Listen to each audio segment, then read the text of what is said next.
Welcome to another presentation of Capital Economics. I am Alex Karitis, continuing our series of debts and deficits. Do they matter? This will be part 2 of a undetermined, to be determined series. This is a lot to cover. I'm doing my best to keep these presentations a little bit shorter than some of the others that we have posted up there, so trying to keep these about 15 minutes or under. Just a few slides per presentation, just focusing on a few key data points. Many of you who also follow my work at the Capital News podcast are well aware of these statistics. However, I like to do these presentations as well so the audience can also gain a visual perspective of the data that we discuss on a daily basis. Now, we posted part 1 of this series just a few days ago, and we had a national debt here in the United States of about $24.5 trillion. In just a few short days, we are now over $25 trillion in national debt. Today, most of the focus is going to be centered around the deficit. Part 1 was more focused around the debt.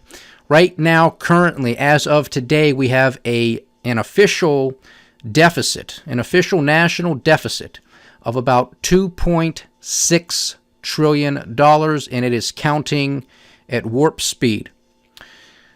Projections from the Congressional Budget Office, in addition to some other government watchdog groups, they are projecting that for fiscal year 2020, which will come to a conclusion at the end of September, they are projecting a national deficit of $4 trillion. Well, they're coming out about 3.8, but what's a couple hundred billion amongst friends, right?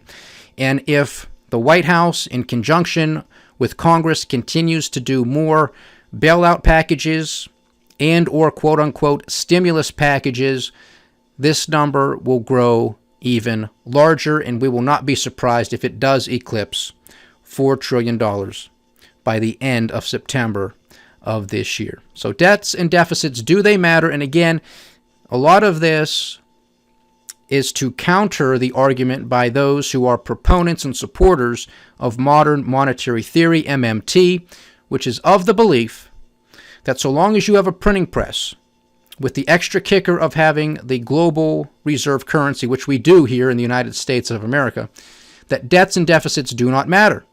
And the only time that you will have to raise taxes or levy taxes is if and when inflation gets out of hand. And I guess out of hand would be predicated on some sort of policymaker's decision as to what constitutes out of hand, and then they will raise or implement taxes. We here at the Capital News strongly disagree with that theory of modern monetary theory, MMT. We believe that debts and deficits do matter.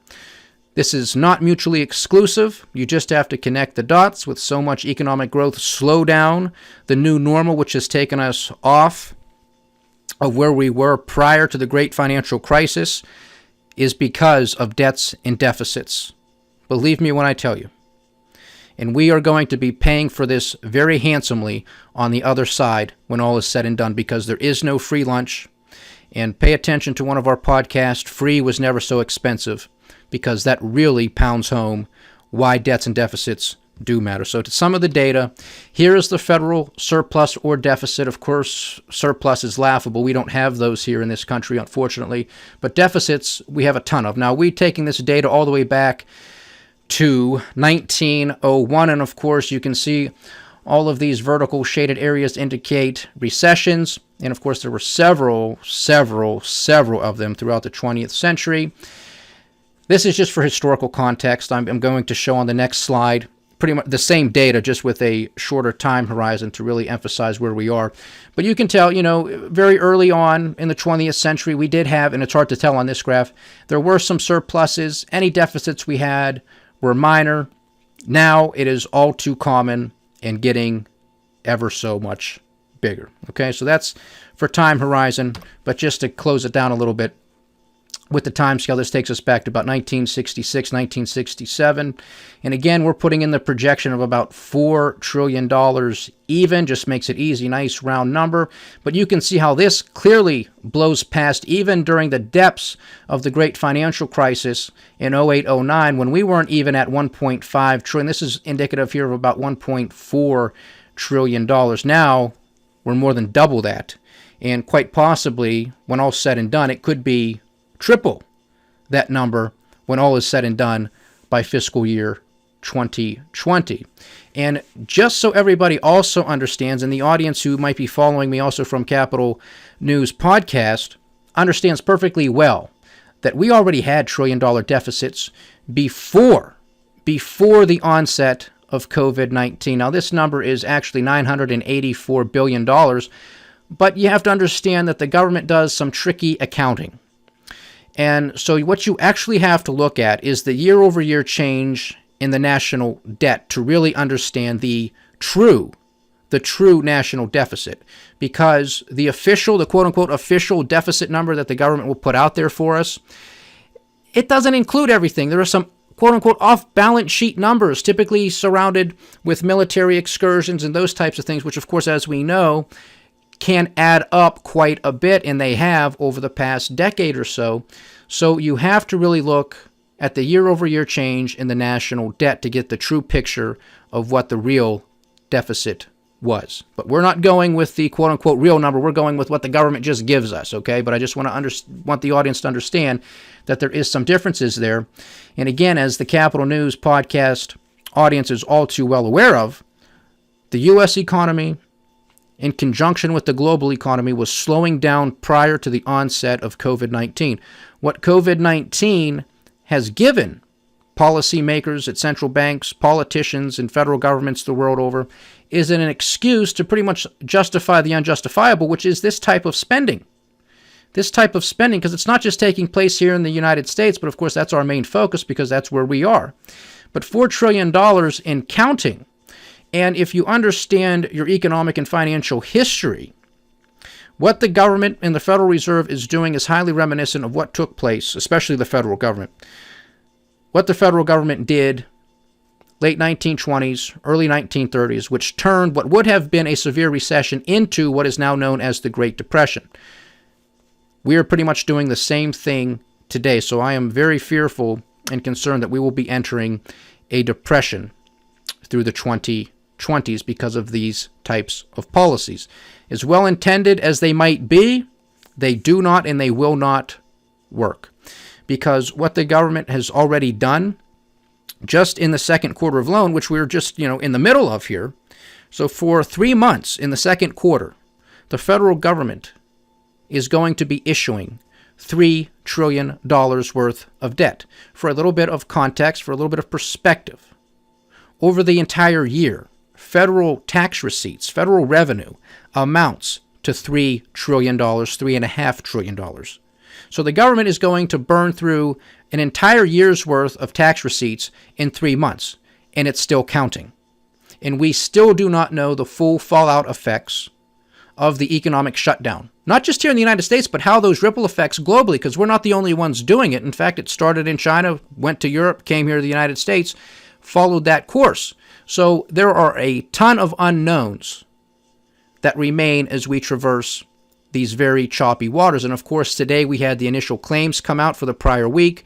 We now have 33.5 million Americans unemployed that have filed for unemployment insurance. We're going to have the jobs report out tomorrow on Friday, May 8th. So we're going to really see what takes place, and we're likely going to see numbers that we have not seen with an unemployment rate that we've not seen since the Great Depression. In the Great Depression, unemployment peaked at about 24.9%. We could be very close to that number come tomorrow. Okay, so these are the federal surplus or deficits. Of course, this is the deficit. We are eclipsing where we were during the depths of the great financial crisis. Here is the same chart, but with a percentage change from a year ago. So this is the rate of change, and all I'm really calling out here is just to see these anomalies that have taken place over the year. And of course, we circled them here for you. And, pay attention to where we are now, because these are projections, this last figure here.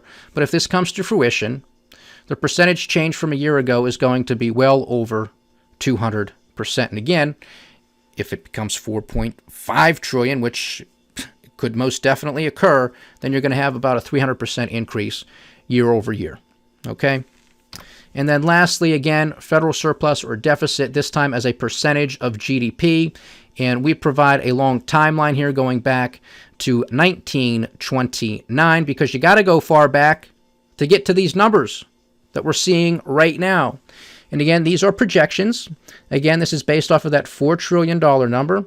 And this is going to take us to a deficit as a percent of GDP to 18.5%. 18.5%. That is staggering. Again, not even close to where we were during the depths of the great financial crisis, around 10%. We are now likely to hit 18.5%. And again, this number could be even worse. Even worse. And we have to go all the way back to World War II to come to these numbers. World War II, when we were at war with the world. So that's how bad this is. And it's just getting started. Again, a ton of unknowns remain. Is there going to be a second wave? How quickly will we go back to quote-unquote normal, which we don't think was sustainable to begin with? People living paycheck to paycheck, using credit cards to make ends meet. Are people going to be quick to go back to that lifestyle that, again, was unsustainable? We're skeptical. We're skeptical, and we talk at great length about this on our daily podcast at the Capital News, which we hope that you also pay attention to and listen to on a regular basis. We'd love to have you. So just understand that these numbers are drastic. These are World War II numbers. These are Great Depression era numbers. And the same mistakes that were made back then by policymakers are unfortunately being made again once again. So that's this presentation, ladies and gentlemen. Thank you so much for joining me. Please like, share, and subscribe. Check us out at thecapitalnews.com.